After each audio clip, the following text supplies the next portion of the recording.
Vuhledar en peligro. Amenazas nucleares rusas. Sarmat fallido. ¿Hablamos?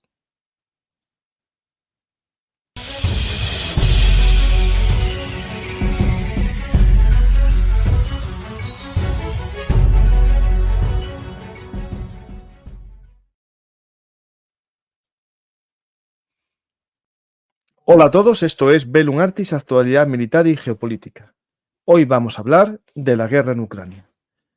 La localidad de Vuhledar, el bastión sur del Donbass ucraniano, está siendo rodeada o intentando ser rodeada por las tropas rusas. También, como no, hablaremos de otras pequeñas noticias que tienen que ver con la guerra en Ucrania. Está a punto, ya estamos comenzando el otoño. Dentro de poco vendrá el barro, la lluvia, la raputiza y durante un tiempo se frenarán los combates. O por lo menos es lo que suele pasar. Es verdad que tampoco hay un freno total de las acciones militares, pero puede que esto sea la causa de las prisas que tiene Rusia por tomar varias localidades, entre ellas Vuhledar, que se le lleva escapando desde el comienzo de la guerra. Acordaros ya en enero, febrero del año 2023, cuando decenas de blindados y carros de combate avanzaban en las llanuras hacia la ciudad y eran destruidos. Hoy no vemos esas imágenes, la mayor parte se cree que son ataques con infantería, pero sí es cierto que, al contrario que en enero del 23, ahora sí que hay avances en los flancos rusos hacia la ciudad de Vuhledar. La toma de las minas había sido un referente peligroso, pero ahora los avances son también en las llanuras del sur occidente. Vamos a ver qué sucede, pero antes vamos a tratar otros temas que seguro que son de vuestro interés. Vamos a hablar en primer lugar de las consecuencias de las tomas, o mejor dicho, de la destrucción de varios arsenales rusos que ya os comenté en otros programas.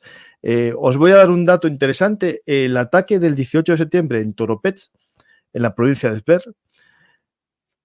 ocasiona, según las fuerzas de defensa de Estonia, el coronel Hans Kivilsalg, en una de sus declaraciones del Centro de Inteligencia, declara que se calcula que fueron destruidas 30.000 toneladas de munición en este ataque, que equivale más o menos a 750.000 proyectiles de artillería. Según la declaración de este alto mando del país báltico, si se calcula unos 10.000 disparos de media a la semana por parte del ejército ruso, estaríamos hablando de unos 75 días, más de 2 meses de combate constante, lo que se perdió en el ataque de ese almacén. Pero recordar que hubo otros dos, uno al sur de esta ciudad de Toropets, otro arsenal, y uno en Krasnodar. Por lo tanto, estamos hablando de más toneladas de munición. Aquí hay una pequeña duda. Cuando habla de 10.000 proyectiles a la semana, claro, esto nos llevaría a poco más de 1.000 proyectiles diarios. Entonces se plantea una duda y el ISW hace una nota aclaratoria de esta cifra que, dependiendo si los 10.000 son diarios o semanales, el daño es distinto, pero sigue siendo bastante grande en cuanto a la destrucción de capacidad. Pero Rusia tiene más capacidades y sobre todo tiene una capacidad que es no importarle cuánta gente muere en los ataques. Ahí entra en juego la capacidad que tenga de reclutamiento, y lo hablamos en el programa que hice este domingo, o sea, ayer, y os contaba la necesidad de buscar nuevos reclutas y que se había centralizado todo el proceso de reclutamiento en Moscú. Ya no lo hacen las provincias, ya no lo hacen los gobernadores, sino que lo centralizan todo en el gobierno de Moscú. Os voy a poner una gráfica para que podamos ver los daños que están sufriendo ambos ejércitos en estos combates del principio del otoño. Aquí podéis ver la destrucción de vehículos rusos y ucranianos el día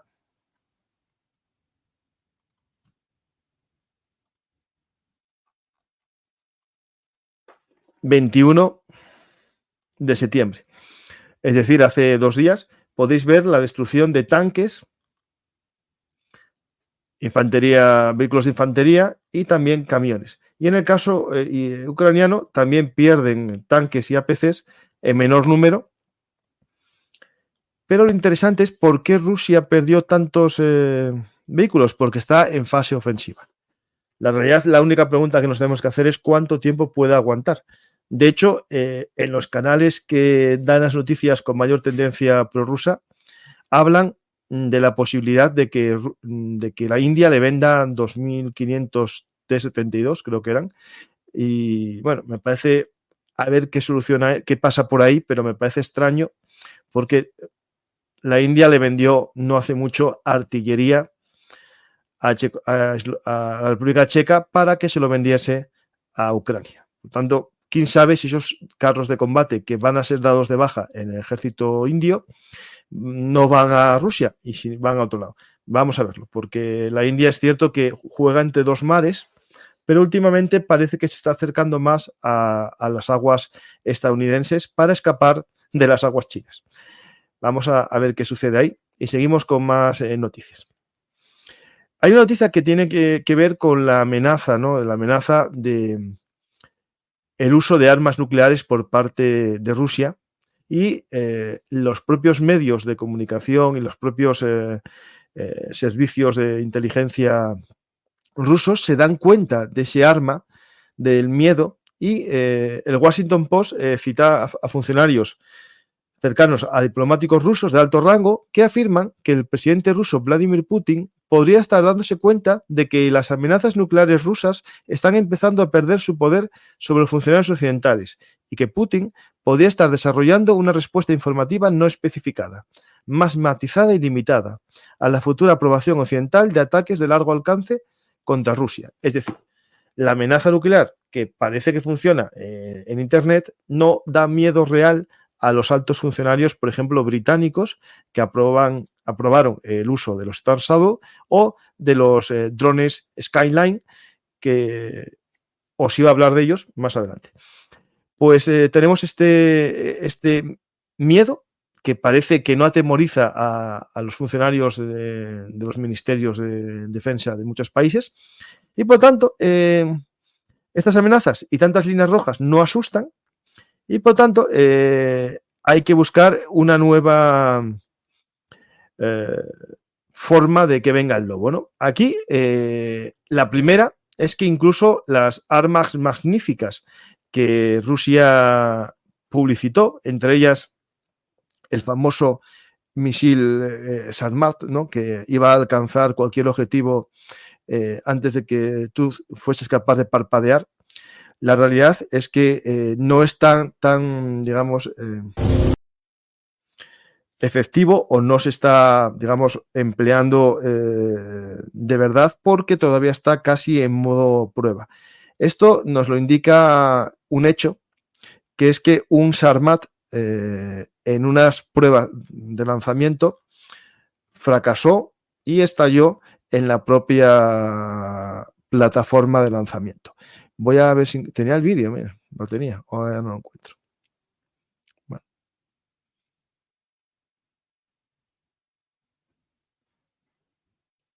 Sí lo tenía, aquí está.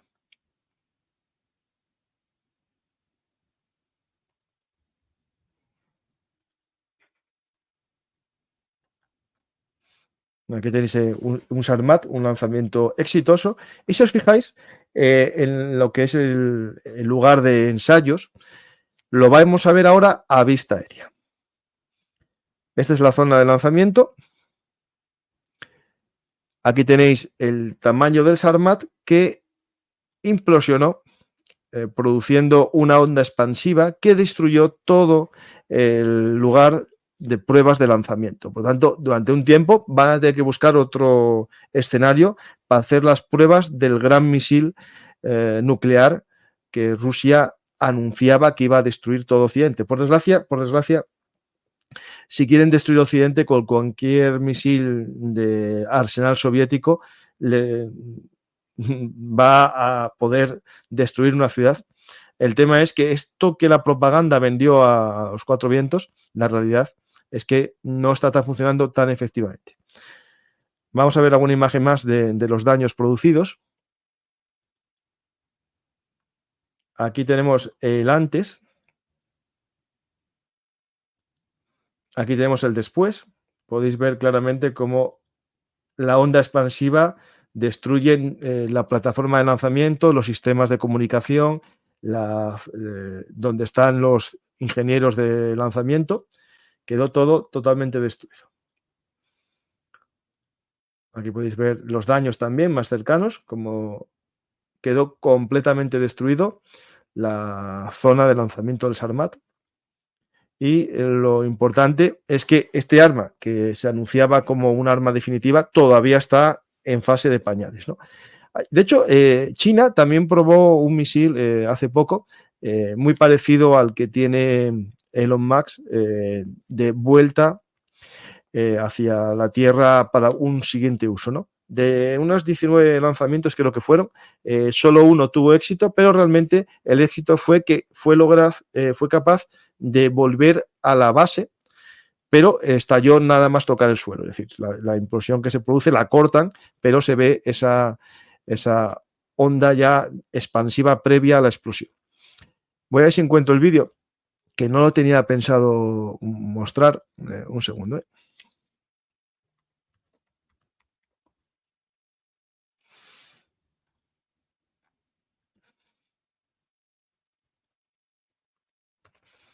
Bueno, si no, no era mi idea mostrarlo. Aquí está. Esto es de China, es la tecnología. Aquí podéis ver cómo el sistema despega y vuelve a aterrizar. Todo parece que va correctamente, va todo muy bien hacia la zona de aterrizaje. La verdad que el sistema dentro de poco funcionará perfectamente, pero fijaros en el detalle cuando cortan el vídeo. Y este es después de muchos ensayos que fracasaron. Este es el exitoso.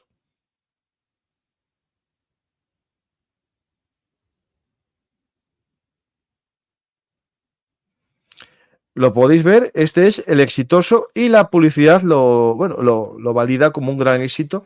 Es verdad que lograron que volviese a la base y que más o menos se mantuviese vertical. Seguimos con noticias que os pueden interesar.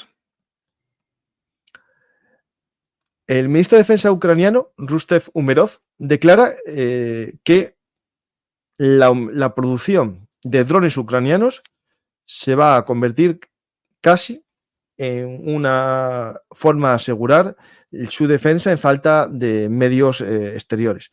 Básicamente, según estas fuentes, Ucrania podrá producir varios millones de drones y que el presupuesto estatal ucraniano y la financiación de los socios de Ucrania financian esta producción. El presidente ruso, Vladimir Putin, discutió recientemente los esfuerzos en curso para aumentar la producción rusa de drones y afirmó que las empresas rusas podrán entregar unos 140.000 drones en el 2023. Entregaron, perdonad. Y que Rusia planea aumentar su producción de drones 10 veces, a 1.400.000 drones en el 2024. Pero claro, estamos hablando que Ucrania ya produce varios millones al año. También más noticias interesantes. La portavoz del Ministerio de Asuntos Exteriores rusa, María Saakašvili, anuncia que Rusia no participará en la segunda cumbre de paz de Ucrania, que se celebra a finales de 2024, ni en ninguna cumbre de este tipo. Básicamente porque no están, digamos, por la labor de ceder territorio que tienen anexionado, ni tampoco el que tienen ocupado militarmente, de las dos maneras. Es decir, ninguno de los territorios ucranianos se plantea su devolución. Hay que recordar que estamos en la semana culmen de la ONU, en la que se hacen unas grandes reuniones, mucho bombo y platillo, y tenemos un conflicto en Gaza con Israel, un conflicto en el Líbano que va a pasar a una fase militar, y un conflicto con Ucrania que tampoco se ve con visos. En Sudán tampoco se ve visos que la ONU esté haciendo mucho, y en muchos más territorios. Por tanto, la ONU se enfrenta a un verdadero dilema de su verdadero papel en el mundo, ¿no?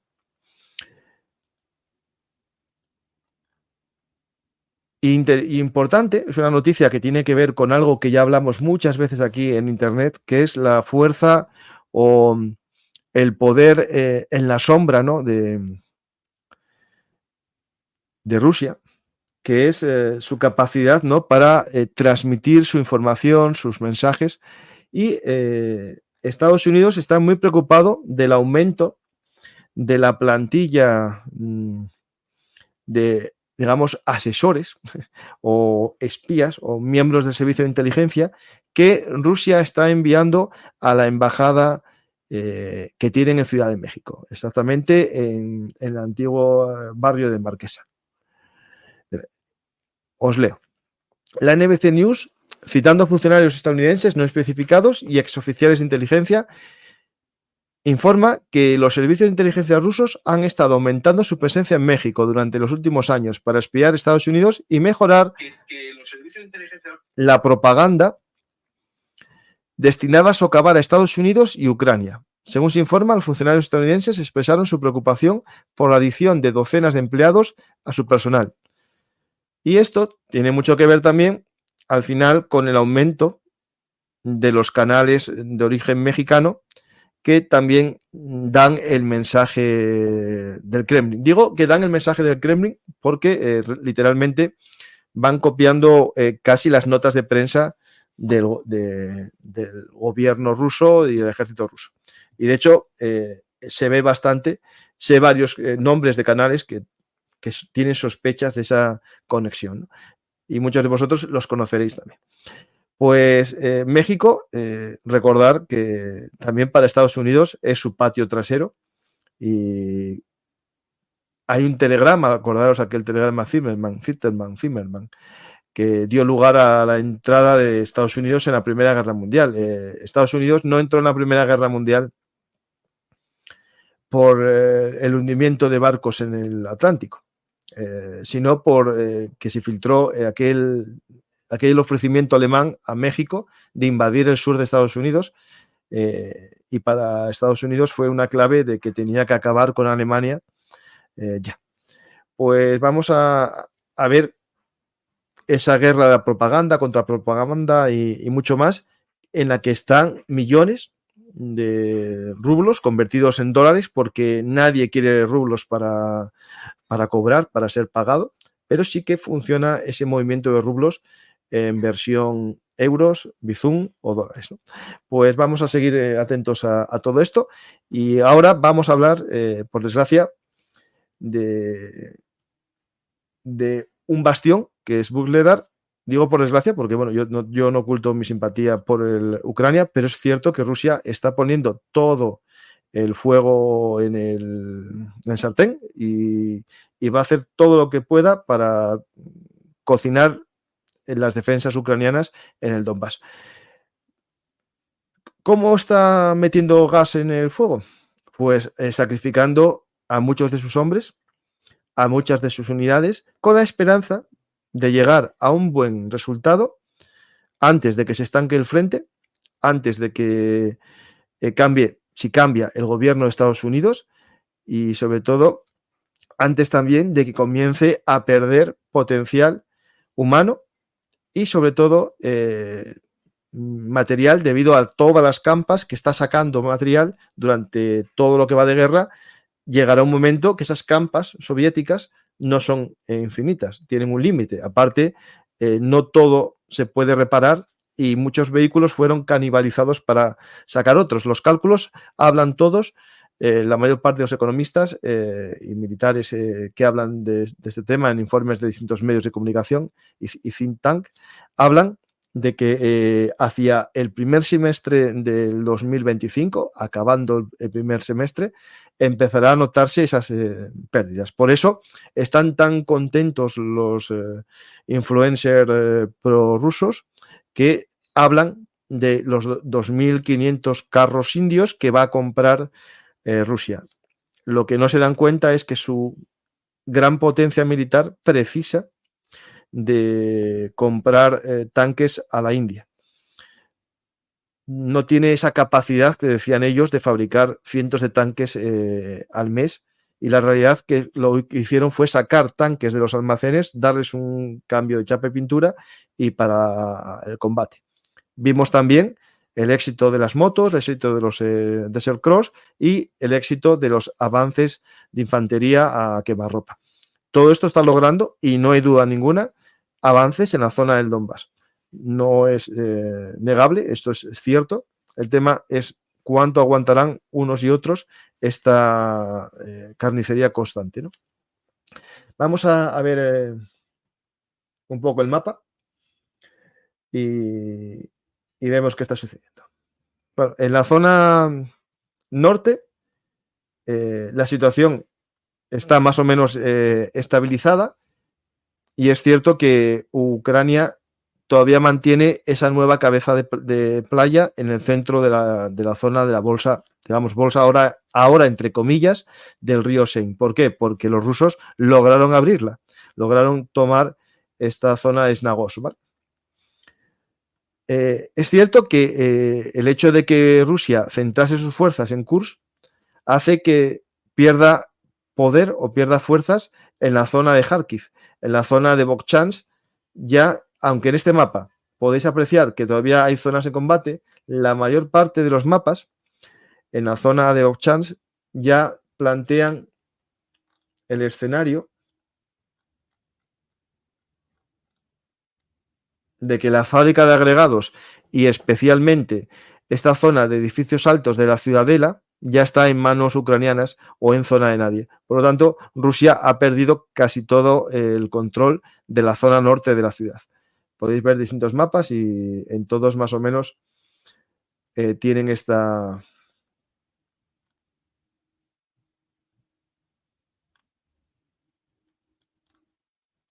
Aquí incluso ponen todavía más zona en control ucraniana.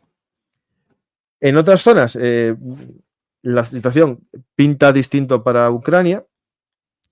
En la zona de Chasillar hay un avance en la zona sur del canal, más abajo aquí lo vemos. Fue la que en otro programa os conté de soldados chechenos con dos banderas, es esta zona. Por ahora sigue en manos rusas. Y en el centro de la ciudad sigue más o menos el canal como límite o frente de batalla. Si nos vamos a la zona de New York,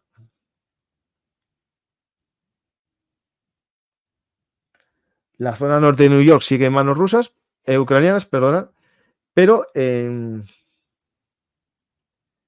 Torex hay un avance ruso por la zona sur, y también, si os fijáis, vuelve a haber el intento ruso, que se está convirtiendo ya en algo habitual, como es lógico en el arte de la guerra, que es el ataque por los flancos. Se intenta hacer una maniobra envolvente, cosa que en Chasillar, sabéis, recordáis, que durante mucho tiempo se dedicaron solamente a un avance, digamos, frontal.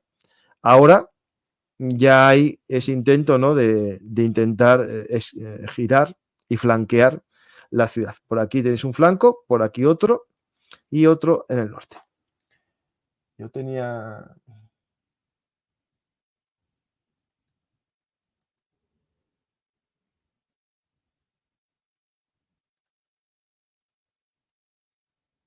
Aquí podéis ver ese intento, ¿vale?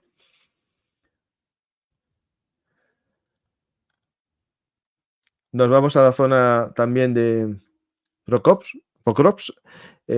Rusia está estabilizando todo ese entrante, ensanchándolo, con el objetivo, desde mi punto de vista, cuando ellos detuvieron el avance hacia Pokrovsk, en parte fue por la resistencia ucraniana, sin duda ninguna, pero sobre todo, inteligentemente, hicieron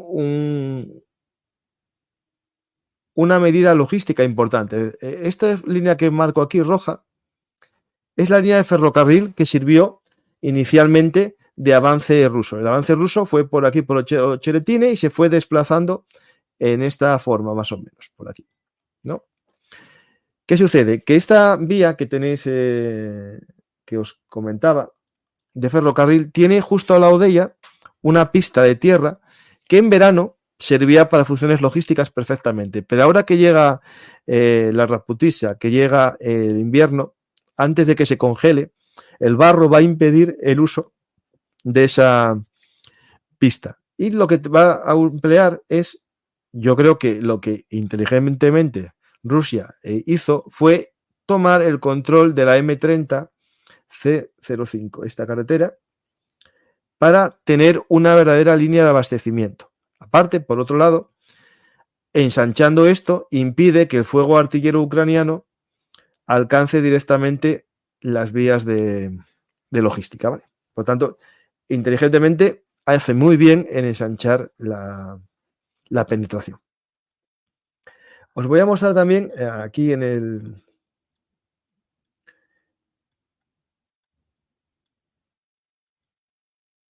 Aquí en este mapa lo podéis apreciar cómo todavía Ucrania controla un entrante en esta nueva vía de avance rusa. ¿Por qué? Porque esta vía pone bajo fuego esa carretera que os acabo de marcar.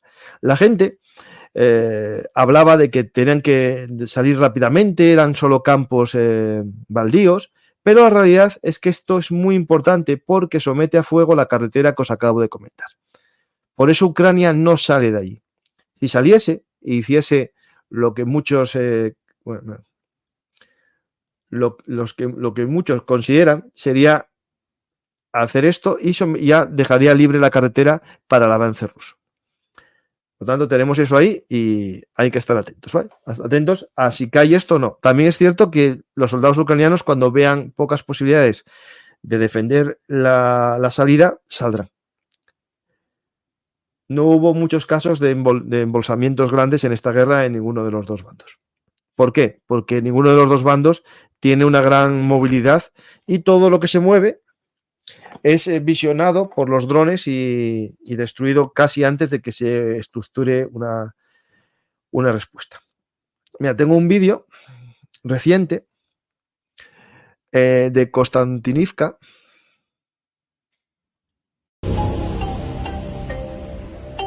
En el que podéis ver otro avance ruso en los campos, como es descubierto y sometido a fuego artillero y también de drones por parte de las unidades ucranianas. En este intento de ataque fueron destruidos 9 blindados y lo importante es recordar que los rusos al día siguiente vuelven a intentar lo mismo en esta zona. En esta zona sur, digamos, de Pokrovsk hacia Vuhledar, se ven muchos vehículos blindados, cosa que no se ve en otros frentes, como podemos ver en los vídeos. No hay grandes columnas, salvo la que comenzó la contraofensiva rusa en Kursk, con 6 vehículos o 8 de las VDV en Snagos. El resto son a pequeña escala. Pero aquí, en la zona de Pokrovsk, parece que ponen todas sus capacidades para romper el frente, al igual que en la zona de Vuhledar, aunque en Vuhledar se ve menos concentración de vehículos. Ahora nos vamos a hablar de Vuhledar, que es lo que nos llamaba la atención. Y en este mapa podéis ver cómo hay un avance por la zona del Terricón de la mina, que lo tenéis aquí. Eso ya estaba la semana pasada. Otro avance en Bodiane, pero el que empieza a preocupar más es este avance en la zona de Prechitiska, en la que consiguieron cruzar el río. Este río que veis aquí, este pequeño río que está Pavlivka y Misklivke, durante los casi dos años de guerra fue infranqueable por las tropas rusas. Cruzaban y eran destruidas en este llano, esta zona de aquí, eran destruidas todos los intentos rusos de acercarse a Vuhledar. Aquí Vuhledar es un bastión que los ucranianos mantienen, y es interesante recordar que en esta zona, ¿no?, que estaba en la 72 Brigada y que hay una negativa a rotarla, y esto, como no podían rotarla y no es capaz de resistir por sí sola, tuvieron que traer reservas auxiliares de las tropas de otro lugar, que no pudieron hacer frente a la embestida rusa. Este batallón de asalto, presente en la franja, se vio obligado a ampliar la zona de defensa del batallón. Por tanto, claro, muy pocas tropas para defender un gran frente. Y en Presichivka, que es esta zona que os comentaba yo, que os vuelvo a poner en pantalla, aquí, ahí lo tenéis, Presichivka, ahí estaba la 58 Brigada Mecanizada, que también se derrumbó, debido a una retirada no planificada hacia mejores líneas. Esto es un problema que se ve mucho en esta guerra. En primer lugar, que a veces hay una rotación de unidades no correcta y en los tiempos entre los que sale una unidad grande y vuelve otra, los rusos aprovechan y toman el control de una posición. Recordar que la caída de Ocheretine fue por una rotación de una unidad que cuando llegaron los refuerzos no supieron hacer bien el cambio. También nos pasó en Bakhmut a rusos y a ucranianos, es algo habitual, pero en este caso, cuando son unidades que llevan mucho tiempo combatiendo y experimentadas, cuando llega otra unidad con menos experiencia, el cambio puede ser muy marcado. Y en este caso no hubo una buena rotación. En el caso de la unidad 72 y en el caso de la 58, lo que pasaron que se replegaron a una línea defensiva posterior. Lo que sucede es que en esta zona, como ya hablamos en muchos programas, no hay una gran línea defensiva. Ucrania no hizo sus deberes, y eso es algo que lo hablamos muchas veces en Bellum Artis, Historia Militar, en el frente de batalla, y la situación, bueno, se complica bastante, y os voy a poner un mapa que es muy actual, de hace menos de 2 horas, de Clement, que es uno de los mejores geoposicionadores, y bueno, tenéis aquí cómo la entrada es mayor en la zona de Prechitiska, y claro, corre el riesgo de, si se une este avance desde el sur-occidente y el avance desde el noreste, someter a la ciudad a un cerco. Y por tanto, Ucrania tendrá que hacer algo para romper estos dos avances o dar orden de retirada de Vuhledar. No creo que sea rápida la retirada, pero que corre riesgo grande la ciudad, sí, porque no hay grandes líneas defensivas construidas. Fijaros, podéis ver el detalle de las líneas defensivas que están en negro.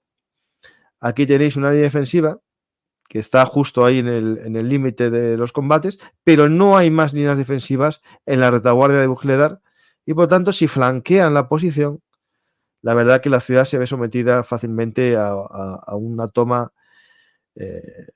exitosa por parte de Rusia. Hay críticas, como siempre, y hay medios de comunicación occidentales que entrevistan a oficiales ucranianos que hablan de esta mala planificación de sus mandos, ¿no? Voy a poneros aquí.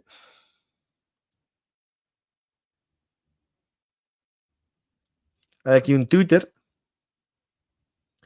Dice, un comandante adjunto de la 72 Brigada Mecanizada de Ucrania, que defiende la zona de Vuhledar, criticó la demora de Ucrania en construir líneas defensivas fortificadas y dijo que las que se han construido a menudo se colocan en un lugar equivocado.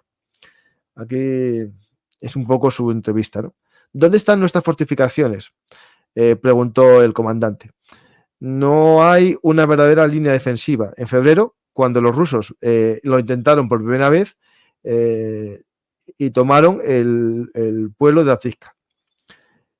¿Qué ha sido construido desde lo que ha sido construido desde entonces ha sido inadecuado, él dijo, en campos abiertos, lejos de las líneas de árboles y a veces debajo de colinas. Witchmate, donde se hace difícil encontrar al enemigo o ver al enemigo. Es una mierda, dijo con frustración. Nosotros no podemos tener infantería en las trincheras sin ninguna cobertura. Las tropas realmente están on surgery, esto no sé lo que significa, son duramente Bueno, así, que son duramente observados y cancelados sus movimientos y liderazgo en muerte sin sentido. Básicamente, lo que dice es que aquí hay una cosa que es importante, que cambia, ¿no? La doctrina occidental, si no recuerdo mal, construye las colinas en la parte trasera de las trincheras, en la parte trasera de las colinas, no enfrentada directamente al enemigo, para destruir al enemigo cuando sube la colina. Y la soviética era en la parte frontal. Por eso puede que a este hombre le llame la atención lo de construir en un sitio o en otro, porque puede que se hayan hecho a un modelo que no es el que él está acostumbrado. Pero es cierto que normalmente las colinas no se hacen en la parte baja de la colina, sino en la parte media, sea frontal o tras el enemigo. Los occidentales solían hacerlo en la parte trasera. Si no recuerdo mal, tengo un programa con David Díaz Cabo en el que cuenta eso. Más cosas.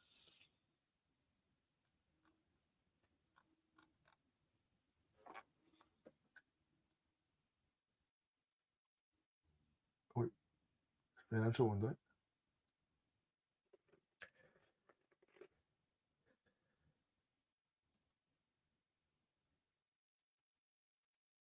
Uy, que lo perdí. Espera un segundito.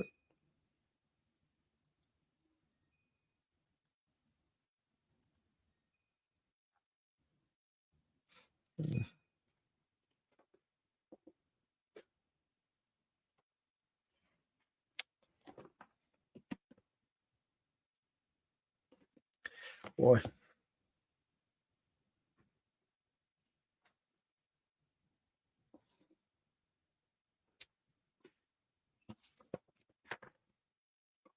Perdonad, que se me...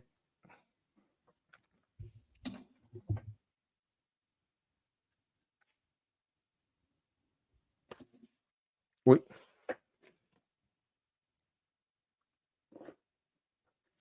Bueno, pues voy a pasar a fase de preguntas y si logro solucionar este problema de enfoque de mi cámara.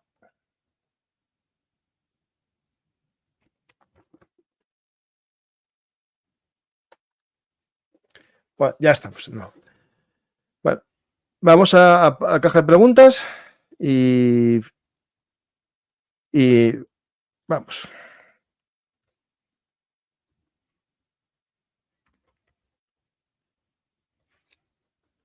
Si no hay gente, pues lo dejamos porque esto de los algoritmos, ahí está.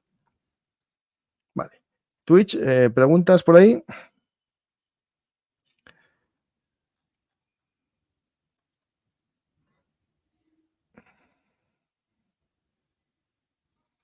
Ha habido algunos avances por Kurs, me ha parecido leer por Twitter. A ver, voy a ver.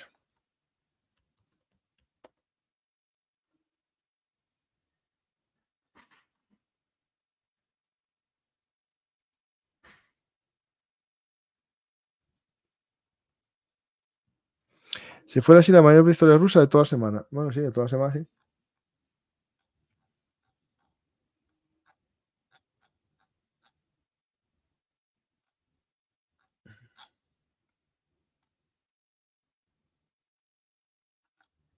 No, no veo exactamente, ¿vale? Paco, ¿qué opinas de la votancia de la caja? ¿Está la democracia amenazada por el disputismo ilustrado? El pueblo no sabe lo que quiere. El pueblo no sabe lo que quiere, necesita un líder. ¿No mencionarás la situación de Kupiansk? Bueno, ahora voy. Que en Kupiansk también es cierto, hubo avances también, sí.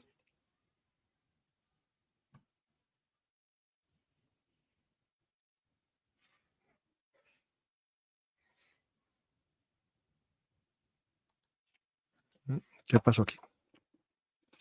Uy, esto no funciona.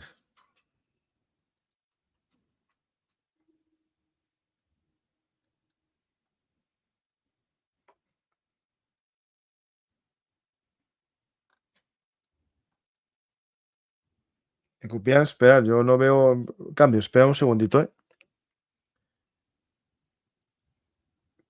¿Qué pasó en Kupiansk? A ver.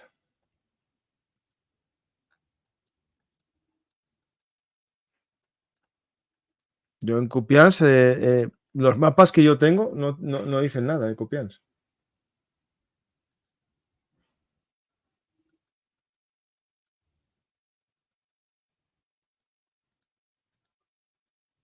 No tengo ningún cambio, ya me lo diréis, ¿vale?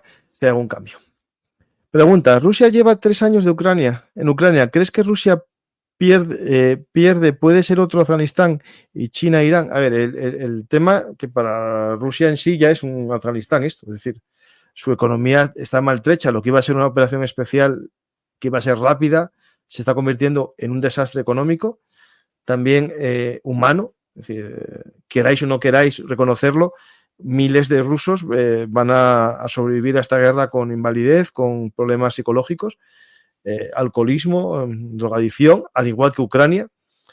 Y por tanto, para Rusia será una victoria, pero es una victoria más bien para sus élites. No, si vence, si vence, si vence.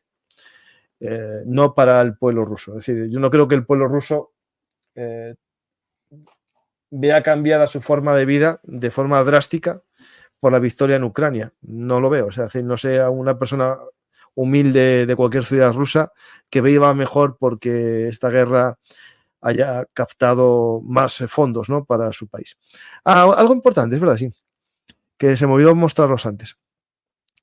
Es algo que llama la atención, que es en el puerto de Kerch se están construyendo nuevos sistemas defensivos. Están instalando torres en las que ponen una lanzadera Pantsir para aumentar el radio de alcance en la defensa de la ciudad. ¿Por qué? Porque saben que ahora que las armas occidentales están aprobadas, el Storsado puede hacer mucho daño en esta estructura ingenieril de doble uso, porque en la guerra cualquier cosa que sirva para transportar vehículos es militar también, y por lo tanto este puente es un objetivo militar. Rusia crea estas estructuras que ya las puso en marcha en Moscú, y es una estructura que lo que hace es ganar horizonte, es decir, este sistema Pantsir, al estar instalado aquí arriba, tiene un mayor alcance y es capaz de detectar más objetivos a mayor distancia. ¿Qué sucede? Que casi todos los ataques que se están realizando últimamente, exitosos a los depósitos de munición, se están haciendo con drones que son capaces de volar a baja cota, perdón. Ya estoy con las cuotas de los políticos hasta aquí. A baja cota, uno de ellos es este arma que os voy a poner en pantalla, un arma británico que se le deja usar a Ucrania, que es el UJ-25 Skyland. Bueno, esta es la versión ucraniana, este es ucraniano, no, perdona, este es ucraniano. Y aquí tenéis este arma que dicen que es el que está golpeando los polvorines. Si este u otros similares a cota casi ras de suelo atacan, pues esos sistemas Pantsir tampoco van a tener gran capacidad. Pero si os fijáis, viendo el tamaño de la bomba del dron completo, la cabeza, que no es muy grande, no creo que sea un objetivo el puente de Kerch para este sistema. Yo creo que será más bien los Storsado. Más cositas, vamos a ver más preguntas. Después de tomar Vuhledar, ¿a dónde puede avanzar Rusia? Bueno, le quedan muchos kilómetros de territorio ruso ucraniano por conquistar, pero el objetivo lógico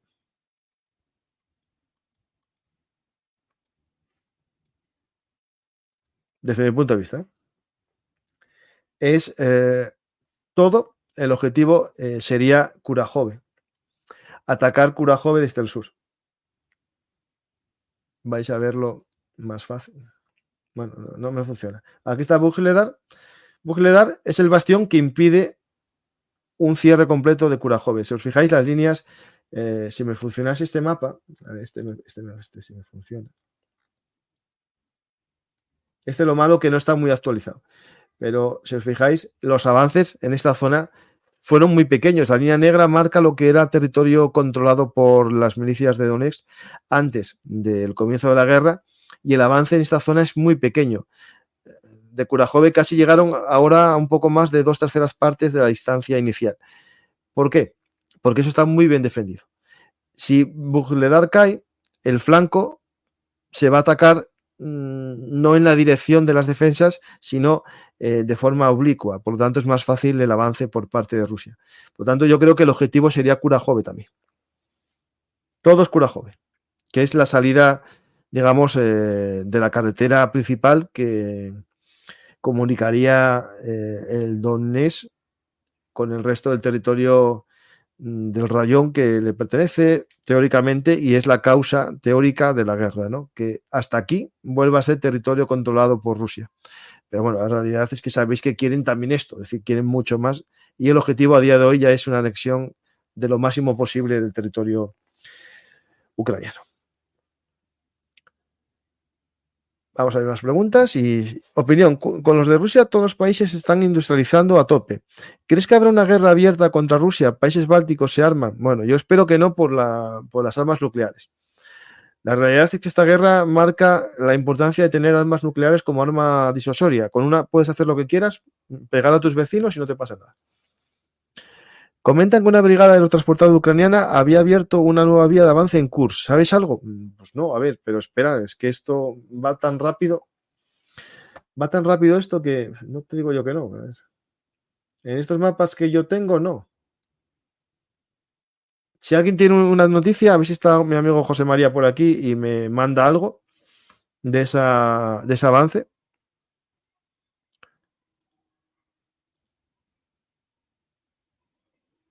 No, José María no me manda nada de esto, de esta línea, no. Me manda de política, pero bueno, es lo que hay. Ya si hay algo me lo decís, ¿vale? Exactamente, o pasadme un Twitter o algo. ¿Qué te pareció el envío de los M1A1 a USIS y a cambio recibir M1A2 SEP 3 a precio de Army? No, lo veo muy bien. Es decir, lo que están mandando a Ucrania nunca es lo mejor tecnológicamente, en parte porque si se destruye no quieren que entre en contacto con los rusos y pues mira, no está nada mal. Si Australia quería renovar su parque, que lo done o lo venda barato a Ucrania y a cambio se le moderniza con otros sistemas. Muy bien. A ver, don Francisco, me decepciona decir que Rusia es desastre económico, cuando la economía está más de un 3,5%. Sí, por el gasto en defensa. Con el incremento que están haciendo en el gasto en defensa, aumenta el PIB. Pero también puedo decir que mi país aumenta el PIB por el gasto público en bienestar. Y eso no hace que la economía sea perfecta. La economía es las industrias privadas. El gasto en defensa no es en sí la riqueza de un país. Hay que ver si se basa en endeudamiento o no. A mí me hace mucha gracia esto de que que Rusia es la tercera o cuarta potencia en PIB ponderado, ¿no? En precios de coste de vida. A ver, la realidad es que un país es más rico, aunque sea en PPA sin contabilizar. Es decir, yo esto que Uganda es más rico que España porque un ugandés le cuesta menos la vida que un español, pues la pregunta es, ¿un ugandés tiene la calidad de vida de un español? ¿Un ruso medio tiene la calidad de vida de un italiano? Pues no. Otra cosa es que el PIB te console o te consueles diciendo que como el salario mínimo es 300 euros o 400, ese país es más rico. La realidad es que es a la hora de enfrentarse a la economía mundial, su economía es la que es, no es más rico. Otra cosa es que en su país la vida sea más barata. Yo estuve en Rusia 15 días y no vi tampoco que las cosas fuesen muy baratas en Moscú. La verdad que no. No lo vi que fuese regalado. Por lo tanto, eso del PPA será para los pueblos perdidos de Rusia, que tampoco su nivel de vida sea magnífico. Es decir, también os digo, es verdad que en Moscú la vida no se nota. Conozco una persona que estuvo recientemente y me dijo que no, que tiene de todo, hasta Coca-Cola.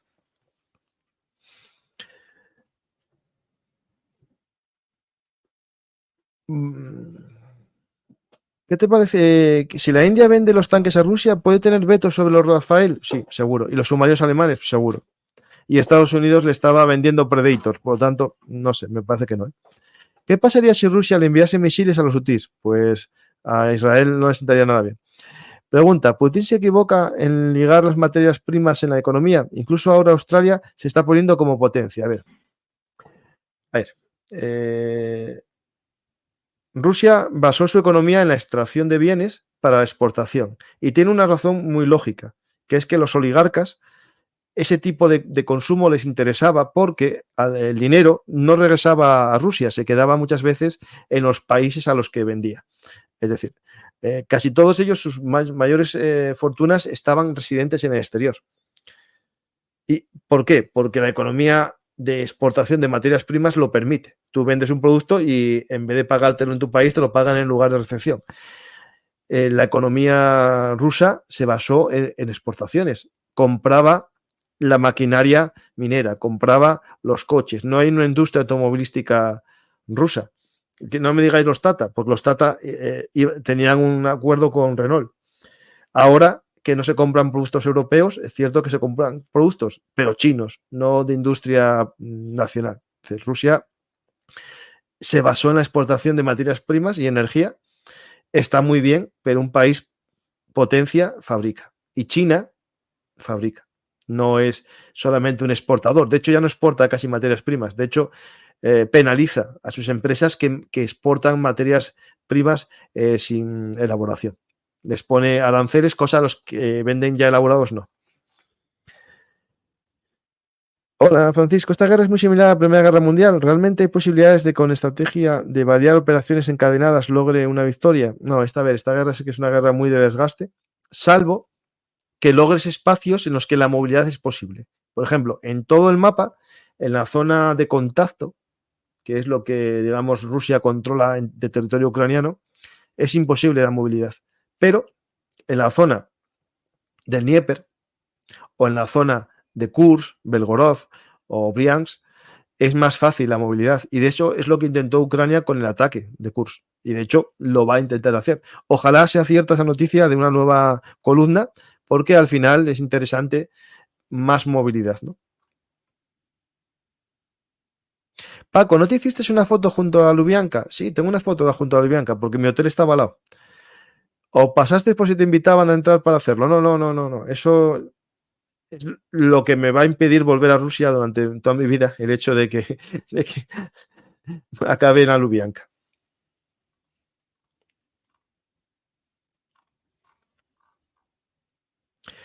No sé si tú coincides, pero cuando la historia juzgue esta invasión, de considerarla a peor decisión de Putin, por lo que perjudicará a Rusia no solo en lo económico, además de perder casi todos sus objetivos iniciales.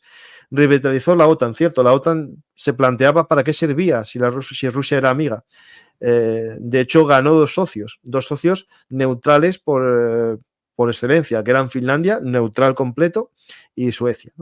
No sé, yo a priori, salvo que valoremos la anexión del territorio ucraniano, geopolíticamente parece que no le veo muy bien. Yo me jubilaré con 70 para pagártelo. Bueno, la jubilación de española no tiene nada que ver con Ucrania y tiene que ver con nuestra pirámide de población. Ya desde su momento se necesitaban 5 hijos o 5 jóvenes para cada jubilado. Y eso no se da y no es culpa de Ucrania. ¿Qué opinas del ICBM Samart que explotó? Y hablé de ello ya. Ya hablé de la noticia, ir a verlo al principio. Pregunta, ¿crees que en caso de guerra China siga apoyando a Rusia? Con la guerra comercial no sé si siga apoyándola. A ver, a China no le interesa una guerra a día de hoy. Él solo se prepara para su guerra, que es la de Taiwán, y creo que incluso la estrategia de China va a ser más bien convencer a Taiwán que le venga bien vivir junto con el resto de China. No creo que haya una guerra abierta, y si la hay, va a hundir su economía porque va a imponerse sanciones, y lo que tenemos que hacer Europa, Estados Unidos, es volver un poco a plantearnos por qué tenemos nuestras industrias, nuestras marcas, fabricando en otros lugares que geopolíticamente son tensionables. Y nuestras líneas de suministros y abastecimientos están en manos de terceros, ¿no? Y yo creo que es lo que tenemos que aprender de esta guerra. Y parece que no lo estamos aprendiendo. Aquí estamos discutiendo muchas cosas, pero no ese tema que sí que haría daño a China y que nos defendería en caso de una guerra. Imaginaos una guerra con China con todos nuestros productos que vienen de China, ¿no? Pues es un poco estúpido todo el tema a partir de ese momento. ¿Eso significa que Ucrania también va a luchar hasta su último ucraniano? Por ahora, solo el 9% de los ucranianos dicen que se rendirían o aceptarían la entrega a su territorio a Rusia. Y de los combatientes, ni locos. ¿Armará Rusia grupos terroristas para golpear en Occidente? Bueno, lo que está haciendo Rusia es armar grupos de haters, también partidos políticos de extrema izquierda y extrema derecha, que se sabe que tuvieron conexión en financiación rusa para desestabilizar Occidente. Lo otro, no es la primera vez que alguien lo hace. Los soviéticos se sabe que estaban detrás de los grupos comunistas terroristas de los años 70 y 60. No hay duda ninguna de eso. Bueno, vamos a una pregunta más, si hay alguna más, y finalizamos, que justito nos vamos a una horita del programa, que es la duración ideal. Pues no hay más pregunta. Economía. ¿Cuál es la cantidad de kilómetros que Ucrania ha logrado dominar en Kursk? Se hablaba de unos 1000, ahora perdió parte en Zagos, por lo tanto serán 700 kilómetros por ahí.